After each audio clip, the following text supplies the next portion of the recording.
When is there a day where I don't have something to say? Well,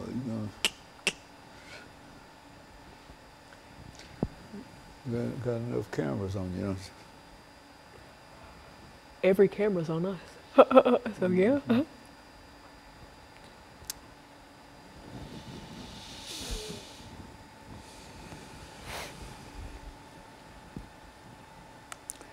AJ will be here next. So did you know that Miss Connie started selling health and life insurance? Who?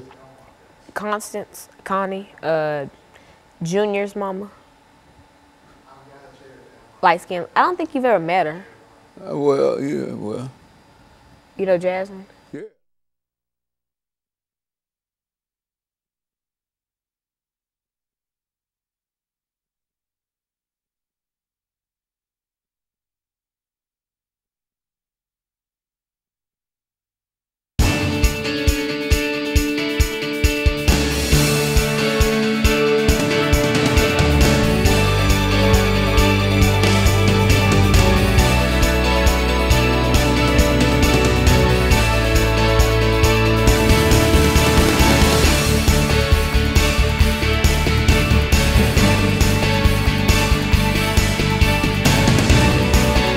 Thank you and welcome to the show this morning.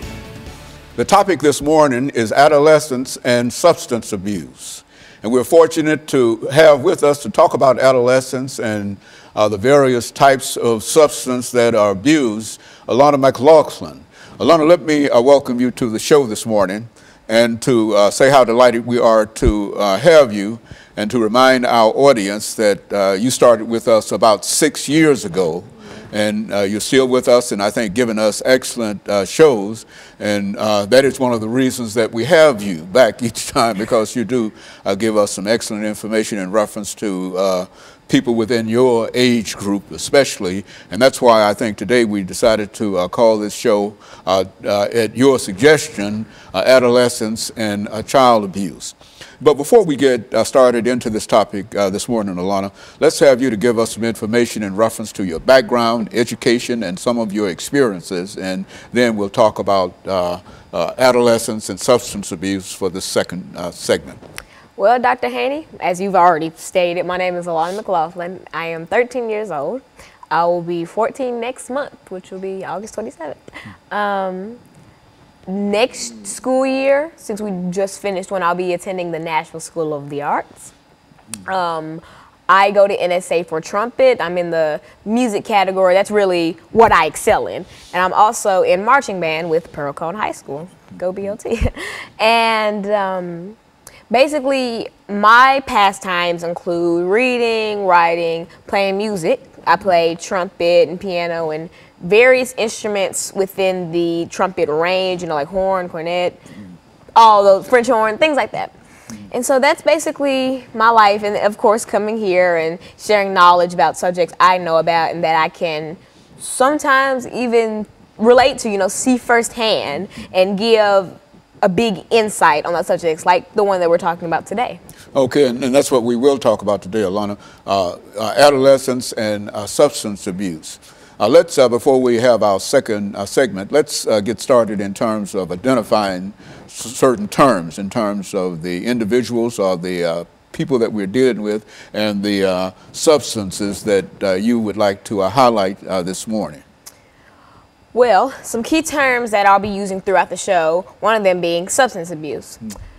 Anything can be abused.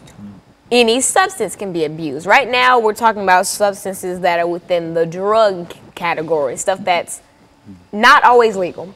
Things like heroin, cocaine, marijuana, prescription pills like Adderall and etc. That's what I'm talking about. And adolescence.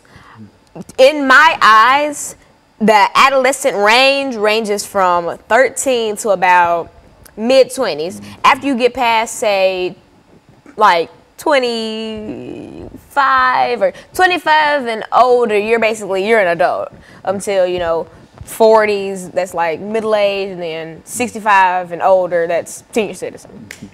To me, I don't know if there's a set scale for that, but that's how I'm looking at it. You know, if I'm wrong, you know, feel free to correct me or whatever. But that's what I'm going to be talking about, and that's the age group that I'm focusing on. I will include statistics from other age groups, such as senior citizens and adults, but the main focus is adolescents. Very good. And of course, when we have our first commercial break, then we'll come back and we'll deal with that. But I think that some of the information that you can bring to us in reference to this should be very, very helpful for people within your age category. As a matter of fact, that's why. Because we abuse substances the most. 60% of teens who abuse substances get them from other age groups. That just makes it easier for us to get it. That makes it easier for us to distribute it. That means more of us get them. So we're really an afflicted age group, honestly. And so in a real sense, you're dealing with an area and with a group that should be very, very interested in some of the things that we're saying. And most of those individuals that fall within that group can relate to some of the terms that you will probably use that in a real sense, I might not even understand. Honestly, them in a real sense. You either know someone who abuses drugs or you are someone.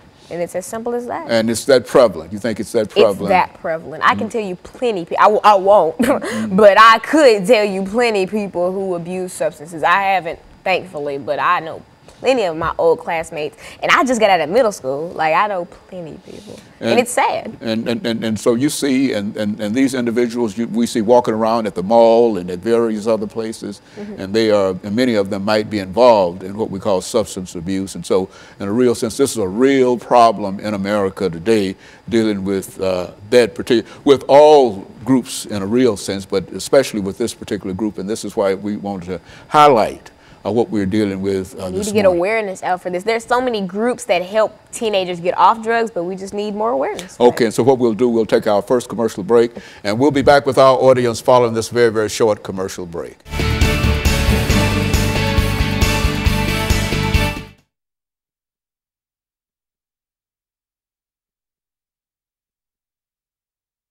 You did that at first, and you had me thinking that was going to end, so I stopped talking, and I kept giving it to you because I kept thinking it was going to end. Yeah, so I got confused. That's why I stopped talking, but I had more to say, but I was scared that I was going to go over. Well, now, what we'll do, we'll come back for the second segment.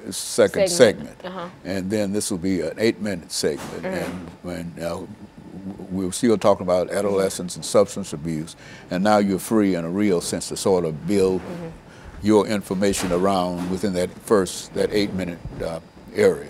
Can you do that? Oh, well, you like my nails? Yeah, yeah. Well, you got them, you got one of them glitter. Silver. Yeah. Yeah. Okay, so this will be 7 minutes and 55 seconds, and I'm going to introduce the show again.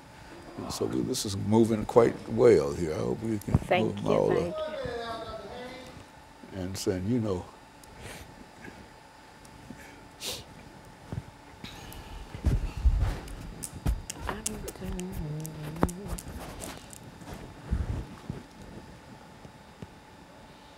and all I'm going to say is let's pick up where we left off last time, and then you. So I'm going to talk about like statistic-wise for this subject, and then I'm talking about like real-world experiences for the last segment is what I meant. And only do your eyebrows when it's about to end. Like that? Like, yeah. Open my eye. Yeah. Just make sure I get it, you know. I'll be looking at you. Just I generally say it when, you know, almost. I know, but you cut me off, like, and I don't want to keep going. So just make sure I can.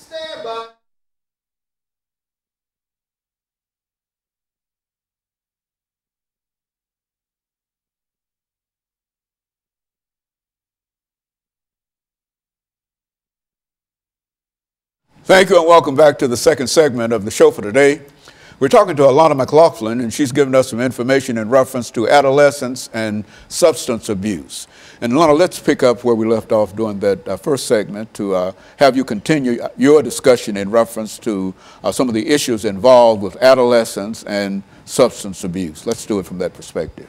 As I stated in the first segment, I will be referring to, any substance can be abused. Anything can be abused. But right now, for the purpose of the show, I'm solely talking about drugs, things that aren't meant to be abused, but still are. Things that are meant to, well, prescription drugs at least, are meant to help you, not to kill you. And so that's what I'll be talking about. Also, I will be focusing focusing on the adolescent age group. In my eyes, that means 13 to say middle 20s. I will be including statistics from other age groups and etc., but I will be mainly focusing on teenagers, you know, young adults. So as I said, or as I just said, substance abuse. What is substance abuse? Substance abuse, in a short layman's type term, is basically when someone gets something and gets a drug and they abuse it. You know, they abuse its power. Drugs are meant to give you a temporary high, or, you know, make you forget about things, etc., etc. They're not meant to be used every hour of the day, every single day, to the point where you're sick and throwing up. That's a sign that you're addicted to that drug. Now, honestly, and you can look this up, 60% of seniors in high school don't think that marijuana is bad. And to be fair, marijuana doesn't necessarily kill people, but THC will make you addicted to marijuana. And it's 5 times stronger. That THC in marijuana is 5 times stronger than it was 20 years ago. So as you see, it's only getting stronger, which means it's only getting more addictive. And that's only, say, when you're high, and some people will love to argue about this, you don't think straight. Some people say, oh, well, being high makes me more productive, da, da, da, da. You can be just as productive sober as you can high. And that's not something that has to be scientifically proven. That's just common sense. Anyone under the influence of drugs can be just as dumb or just as productive sober, but I feel like it's better to be sober. Why? Because drugs do nothing for you or do nothing for people around you. They only help you. Being high, say your job has a random drug test, you're going to lose your job. And things like that. They have more cons than they do pros. And so that's why, I mean, you know, anyone, if your state has legal medical marijuana, you know, feel free to do that. But there's a difference between using it for medicinal purposes and abusing it. And that's what a lot of adolescents fail to see. Now, as I was saying about 60% of seniors, those are people who are about to be in our workforce, who we're going to have to depend on for clothing and hair and et cetera, and for all the necessities that we need. Do you want someone making your McDonald's burger high, or making your coffee high, or making your clothing high? And you don't. So in a real sense, Alana, you're saying that this is quite prevalent among many groups, and statistically, you think that quite a number of young people are involved with abusing substances. And I think you've indicated for the most part, not only do they abuse drugs and et cetera, but they also deal with pharmaceutical items and et cetera, et cetera. That's a real problem that people ordinarily wouldn't associate with young people, but it's your contention that they also abuse prescription medications. Is that what we're saying? The top 2 things that adolescents suffer from abusing: marijuana and prescription drugs.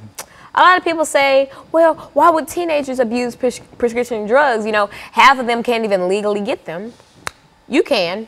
I can tell you firsthand that you can, because I had a couple prescription drugs when I had to have mouth surgery or gum surgery, whatever. But anyway, I was prescribed those drugs, and it's perfectly legal to be able to give a minor those, but I'm saying it's that easy to give them. And I'm glad that I received those, because they did help with pain and I didn't abuse them. I had parents who took them from me, would only give me some at a certain time and etc. But a lot of people don't have parents who are aware of how big substance abuse, how prevalent it is. And you want to know a scary statistic? The United States, you know, all the states, make up 5% of the world's population, entire world. We make up 75% of prescription drugs used. And so that's really a problem in the United States. That is a big problem. We only make up 5% of the world's population, but 75% of the world's prescription drugs go to us. We don't even have the majority of the world in our country. We're not that big of a country. Like, that's very That's alarming. That's highly alarming. And another statistic, 60% of adolescents get their drugs from an adult, or get prescription drugs at least from an adult or a family friend for free. So honestly, it's not even an issue that doctors are prescribing drugs to parents and et cetera for their issues. It's an issue of parents either not educating their children about substance abuse or not being careful to keep their drugs away. Like, you know, parents will always say, well, I know my child wouldn't. You don't know that your child wouldn't, because I know plenty of parents who've sat up and said, I know my child wouldn't do so and so and so, and their child's locked up and doing God knows what and God knows where. So you can never be too careful. Even if you're 1000% sure that your child wouldn't do something, there's always going to be that one person in their life that's encouraging them to do that something. And maybe they'll fall under peer pressure and maybe they won't, but you can never be too sure. That's why parents and teenagers should educate themselves on substance abuse and how prevalent it is more frequently. You know, this shouldn't be something that even has to be talked about. This should be something taught in schools. Same thing as like sex ed and things like that. We could prevent so much if we had proper education for things that were really hurting the adolescent community. You know, high school students, sex education. They really don't have it in schools, and when they do have it in schools, they only talk about, say, just being, you know, promiscuous or something. Yeah, and they don't really talk. They talk about, you know, saving yourself for marriage and things like that. They don't really talk about, if you're going to do it, these are the proper steps to take. These are the resources that you have in the event of pregnancy and things like that. Okay, so Alana, what we'll do, we'll take this first commercial break, and we'll be back with our audience following this final commercial break.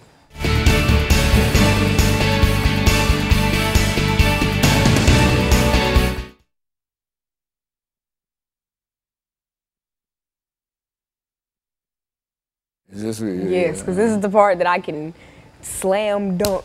Now you got 10 minutes on this.